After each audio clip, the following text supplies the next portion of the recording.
Good morning, student. Today we will study second part of the chapter Nelson Mandela Long Walk to Freedom. In this part, Nelson Mandela explained on experience of the inauguration time. So we will start this part. I will explain you the summary of this part. So listen carefully. मैं इस part का आपको summary बताऊंगी और आप उसे बहुत ध्यान से समझेंगे। जो नहीं समझ में आएगा वो मुझसे पूछेंगे। So we will start. A few moments later we all lifted our eyes in awe a spectacular army array of South African jets helicopter and to troops carriers rovers in perfect formation over the Union Buildings. फिर क्या कहते हैं, हम लोग यहाँ तक first part के last में ये जाने थे कि उनकी स्पीच ख़त्म होती है, वो अफ्रीका को गॉड ब्लेस करते हैं। उसके बाद से सेकंड पार्ट में अभी अपने एक्सपीरियंस को बता रहे हैं, अपने अनुभव को बता रहे हैं कि उस इनॉग्रेशन के समय उन्हें क्या फील हो रहा था।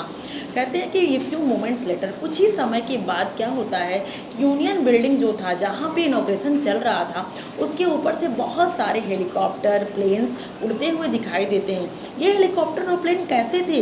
इस हेलीकॉप्टर और प्लेन से ये जो डिस्प्ले था, जो नज़रिया था, बड़ा ही अच्छा, बहुत ही सुंदर दिख रहा था। और ये मिलिट्री फोर्सेस के हेलीकॉप्टर्स और प्लेन्स थे जो अपने न्यू यूनियन जो उनके न्यू लीडर चुने गए थे, क्या नाम है कि उनकी जो इलेक्टेड गवर्नमेंट बनी थी उसको क्या कर रहे थे, सैल्यूट कर रहे थे। इसके बाद कहते हैं, आगे बताते हैं अपने एक्सपीरियंस में कि बहुत सारे पुलिस फोर्सेस जो कि बहुत अच्छे पोस्ट पे थे, जो अधिकारी थे, यानी कि जिनके जो बैच लगे हुए थे, मतलब कहने का मतलब ये है कि जो बहुत बार जिनको मेडल मिला हो, उस तरह के अधिकारी पुलिस फोर्स के उनको सैल्यूट कर रहे थे। वो अपने हिस्ट्री में चले जाते हैं, कुछ दिन पहले की बातें सोचने लगते हैं कि यही पुलिस फोर्सेस उस समय क्या होता, कुछ दिन पहले यदि उनके सामने अगर ये होते तो क्या करते, इनको पकड़ करके जेल में डाल देते। आज समय ऐसा है कि वही पुलिस फोर्स, वही जो भी ऑफिसर्स हैं, वो क्या कर रहे हैं, उन्हें सैल्यूट कर रहे हैं। Finally a chevron of Impala jets left a smoke trail of the black, red, green, blue and gold of the new South African flag. Finally देखते हैं कि एक अम्पाला जेट विमान जो था, उससे वहाँ का न्यू साउथ अफ्रीकन जो फ्लैग था वो क्या कर रहे हैं, जो रेड, ग्रीन, ब्लू और गोल्ड कलर का दिख रहा था, वो बिल्कुल वो वी आकार के पैटर्न का उसको छोड़ देते हैं। The day was symbolize of for my be the playing of our two national anthem. ये डे उनके लिए सिम्बलाइज था, एक प्रतीक था, और दो नेशनल एंथम उस समय वहाँ पर गाया जा रहा था। एक जो क्या थे, जो वाइट स्किनिंग थे और जो मतलब गोरे लोग थे, और एक जो ब्लैक लोगों के द्वारा, यानी जो काले लोग थे। दो तरह के नेशनल एंथम चल रहा था। और जो क्या कहते हैं कि उस समय उन दिनों उन्हें उस एंथम का कोई लय जो होता है, लिरिक जो होता है, वो पता नहीं था, लेकिन उन्हें कॉन्फिडेंस था, नेल्सन मंडेला को कॉन्फिडेंस, जल्दी ही क्या करेंगे, उसके लिरिक को जान जाएंगे और नेशनल एंथम का जो रियल लिरिक होना चाहिए उस लिरिक में भी उसे गाने लगेंगे। On the day of inauguration I was overwhelmed with a sense of history. Inauguration के दिन वो बिल्कुल अपने हिस्ट्री में खो जाते हैं, अपने हिस्ट्री को सोचने लगते हैं। कहते हैं कि in the first decade of the 20th century, a few years after the bitter Anglo war and before my own birth, यानी कि 20वीं शताब्दी के पहले दशक में, डिसेंट मतलब जो दशक होता है, डिसेंट यानी दशक जिसको बोलते हैं, तो 20वीं शताब्दी का जो पहला दशक था, जिस समय भी नेल्सन मंडेला का जन्म भी नहीं हुआ था, उस समय साउथ अफ्रीका एक एंग्लो बोर वार को जीत चुका था। लेकिन उसके बाद, एक वार को जीतने के बाद, मतलब पूरे देश में शांति हो जानी चाहिए, और शांति हो गई थी, सब तरह से सामंजस्य स्थापित हो गया था। लेकिन फिर भी ये साउथ अफ्रीकन आपस में ही अपनी कंट्री पे, अपने सोइल पे एक नया रेशियल डिस्क्रिमिनेशन स्टार्ट कर देते हैं, यानी गोरे और काले को लेकर के उनके बीच आपस में ही विरोध चलने लगता है, और काले लोगों को बिल्कुल उनके अधिकार से वंचित कर दिया जाता है। ये बहुत ही दुख की बात थी, क्योंकि ये चीज़ें जो थी ऑल ओवर वर्ल्ड पे, पूरे समाज में एक एक तरह से बहुत ही अमानवीय व्यवहार किया जा रहा था। यानी पूरे देश में उनका ये जो वहाँ का रेशियल डिस्क्रिमिनेशन चल रहा था, उसकी हर देश में चर्चाएं थी और हर देश इस रेशियल डिस्क्रिमिनेशन से क्या कर रहा था, बहुत ही मतलब नफरत फील कर रहा था। यानी कि उन्हें ये जो अपनी कंट्री में ही अपने ही लोगों से इस तरह का व्यवहार करना ये बहुत ही गलत हो रहा था। ये चीज़ें वो अपने हिस्ट्री में याद करने लगते हैं। फिर उन्हें मतलब कि आज के दिन में ये याद आता है, the day had come about thought the unimaginable sacrifice of thousands of my people who suffering and covers can never be counted and repaired. यानी कि वो बताते हैं कि आज का ये जो दिन आया है, ये बहुत सारे मेरे ऐसे लोगों के सेक्रीफाइस करने के बाद, संघर्ष करने के बाद आया है। यानी कि जो चीज़ें उनके द्वारा सेक्रीफाइस की गई, जो दुख उन्होंने झेला, वो उसकी भरपाई अभी कोई नहीं कर सकता है। I felt that day I have so many others day that I was simply the sum of all those African patriots who had gone before me. बहुत सारे अफ्रीकन पेट्रोट के द्वारा, यानी जो अफ्रीकन लोग थे जिन्होंने बहुत सारा संघर्ष किया, बहुत सारे बलिदान दिए, उसके बाद ये दिन आया है। उन्हें बड़ा ही उस दिन दुख फील होता है कि मैं उनका धन्यवाद भी नहीं कर सकता, और वो उनके सेक्रीफाइस के बाद जो ये दिन आया है, आज हमारे बीच है भी नहीं कि वो दिन देख सकें कि वहाँ पर जो क्या कहते हैं कि ये जो गोरे और काले का जो रेशियल डिस्क्रिमिनेशन चल रहा था, उससे आज़ादी मिल चुकी है और सभी लोगों को एक बराबर दर्जा दिया जा रहा है। इस तरह का जो सिस्टम वहाँ था वो समाप्त हो चुका है और ये चीज़ें देखने के लिए वो हमारे बीच नहीं है।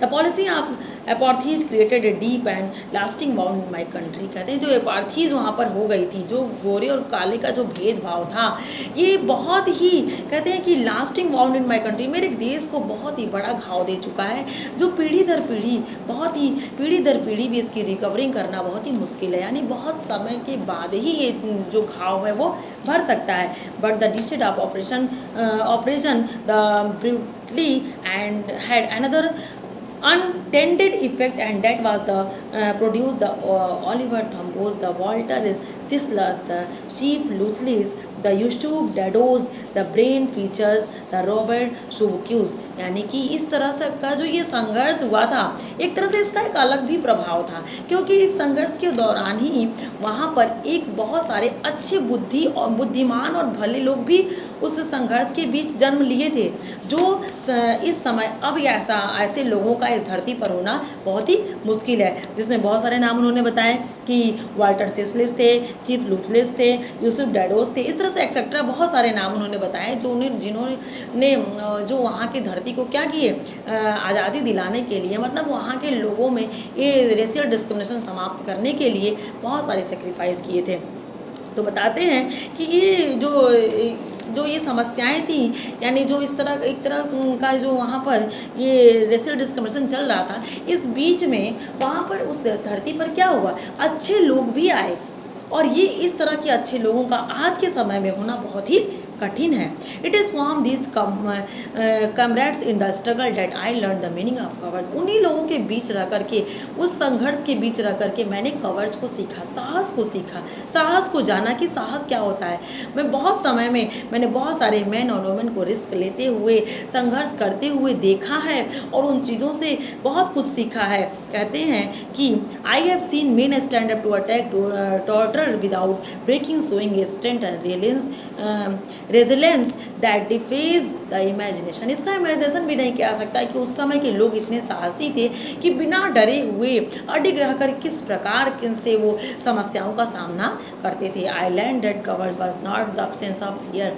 मैंने सीखा है कि साहस का मतलब केवल फियर का अब्सेंस होना ही नहीं है, यानी कि फियर का अब्सेंट होना, भय का न होना ही केवल साहस नहीं है, but the Trump over it. भय को जीतना साहस होता है। ट्रम्प मैंने बताया था नहीं, विक्ट्री।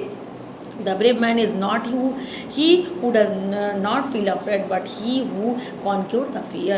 brave man वो नहीं है जो क्या कर सकते हो, जो फियर से डरते नहीं हो, बल्कि brave man वो होते हैं जो फियर को जीत सकते हो। No one is born hating another person because of the color of his skin or his background or his religion।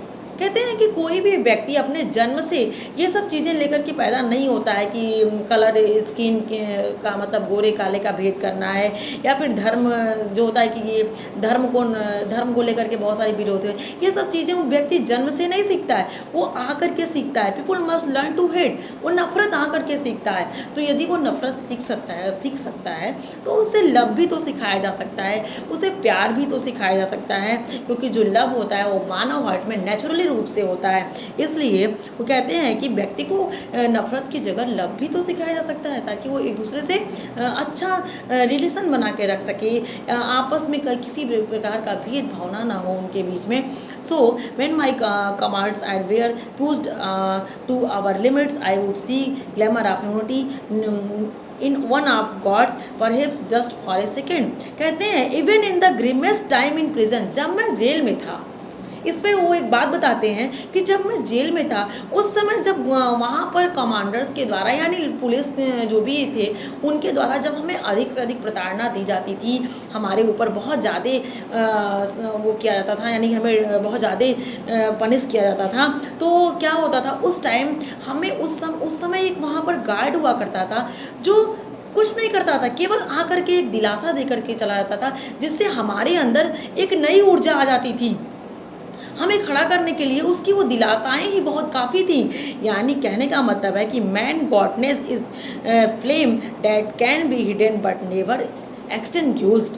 मनुष्य के अंदर जो क्या कहते हैं कि गुडनेस की जो अच्छाई की जो ज्योति होती है, यानी वो क्या होती है, वो हमेशा फ्लेम करती है, हमेशा जलती रहती है। वो छिप सकती है लेकिन कभी बुझ नहीं सकती। इस तरह से उन्होंने बहुत ही अच्छी लाइन बताई कि हर व्यक्ति के अंदर अच्छाई होता है, वो अपनी अच्छाई को छिपा सकता है लेकिन वो अच्छाई व्यक्ति के अंदर से समाप्त नहीं हो सकती। इस तरह से इन्होंने सेकंड पार्ट में अपने एक्सपीरियंस को बताया, उस इनॉग्रेशन के टाइम में उन्हें कैसा अनुभव हो रहा था, क्या फील हो रहा था। वो इस पार्ट में ये क्या करते हैं, नेल्सन मंडेला अपने फीलिंग्स को बताते हैं कि जो इनॉग्रेशन के टाइम था, जो जिस समय उन्हें अधिक से अधिक सम्मान दिया जा रहा था, उस समय देश की क्या स्थिति थी, उनकी हिस्ट्री क्या थी और प्रेजेंट में क्या चल रहा था, ये चीज़ें इस पार्ट में उन्होंने एक्सप्लेन किया। So our second part is completed. हम लोग थर्ड पार्ट कल पढ़ेंगे और I will send you question answer of this part, और आप लोग इसका जो क्वेश्चन आंसर है वो मैं आपको सेंड कर दूंगी, आप उसे लिख लेंगे। Thank you.